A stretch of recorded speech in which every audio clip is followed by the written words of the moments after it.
Good morning or afternoon or evening when you are listening to this video. My name is Parky Sven.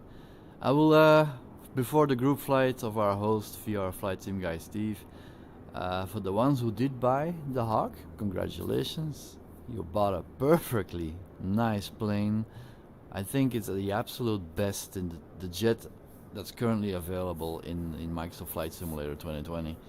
But before we can get started, literally, I will take you to the quick steps how to start the engine so we can go up and running once you start at the airport, at a general aviation parking spot or military parking spot, whatever.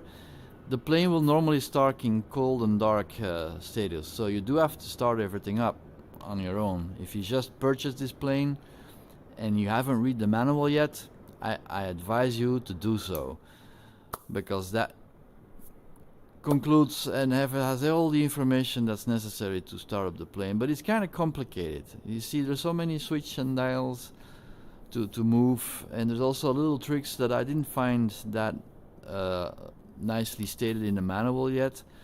I'll guess that will be dealt with in any kind of future updates of Just Flight. Knowing them, they really take care of their customers and they will solve all the issues. So here you have in the cockpit of the Hawk. And I'm just gonna go through the steps that I do just to start everything up. There we go. So first of all, you get into the plane. As you can notice already outside, this little step is there. There's like chokes on the wheels, covers in the turbines, and so on. So these things needs to be removed. This will be all on this little tablet or EFB. If you don't see it, here's the switch on the right. You can turn that tablet on or off. So have it on. Normally it is on. The payload, you can have fun as much as you want, is the rockets and the bombs and everything, but they don't have really any use except the payload has weight. So cold and dark. Cold and dark selected. That is what I'm on right now. Now these are the things that I've stated outside. So let's remove the chokes, the flags and the everything, the step on the side of the window of the cockpit. Have that. The canopy is open, which is normal. Here you can have your options. So I put the GPS there only. You also have your gun sights. This is the built-in GPS, which is this screen right here, which you will see on the pilot seat and also in the co-pilot seat in the back. So I have that. I have turned on. I do like to see a pilot sitting in the rear, so I on that.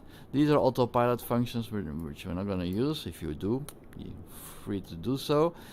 You loaded the flight plan into the world map and you are here now trying to start it up. So that's what you do. I just click cold and dark.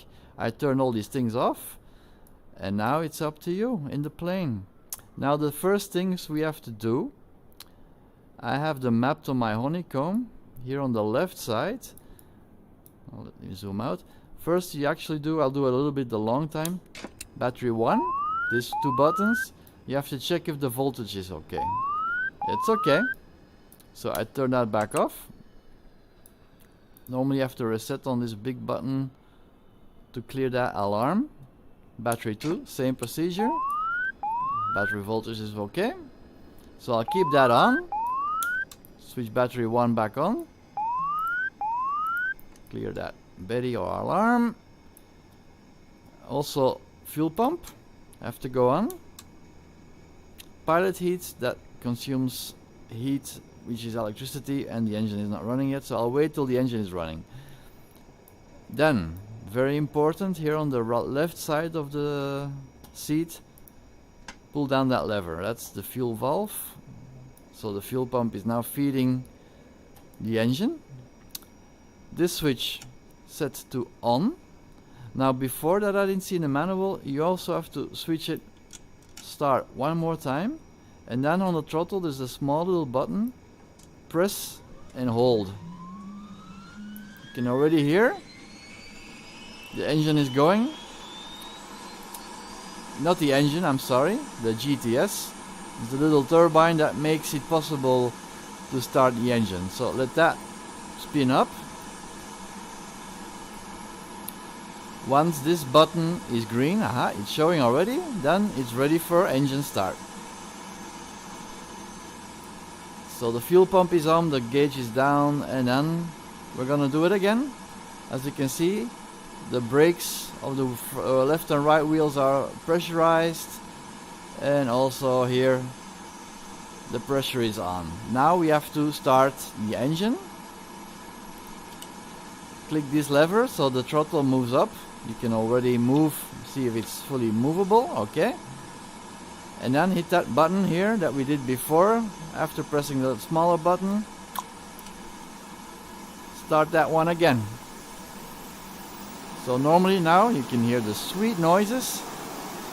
The engine is gonna turn on, which is the hydraulic one.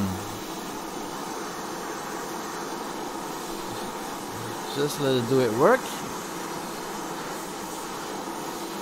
This little arrow is showing the RPM. It will go around 50, I think it is, before hydraulic 1's engine start is complete. And it shows here rotation. And hydraulic 1 is not showing any pressure yet. That's strange, it should be up. Voila. Hydraulic 1 light is off and is pressurizing, as you can see. Alright, perfect. Now we need hydraulics 2, which is this reset button. Click that once. And now hydraulic 2 is gonna start up. Boof, light went off. Now, nav lights, collision light on red. That's these buttons down, panel lights on, and turn these knobs. Voila, now we have light. Also all the radios, before this horizontal thing is working, you have to switch that to slave. You will see this start working. Also this little radio, put it on both. That's the radios. Now these radios also, that I also forget, oxygen and the air conditioning. Put the normal and put that on, and the rest you keep it manual. This I put on ELS. This I put on send and receive.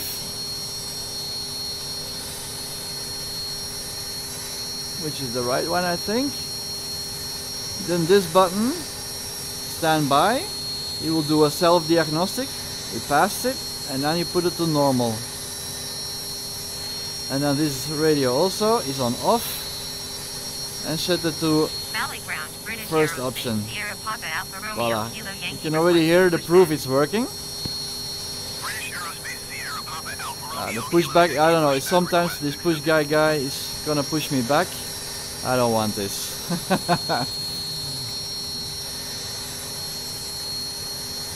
Request stop.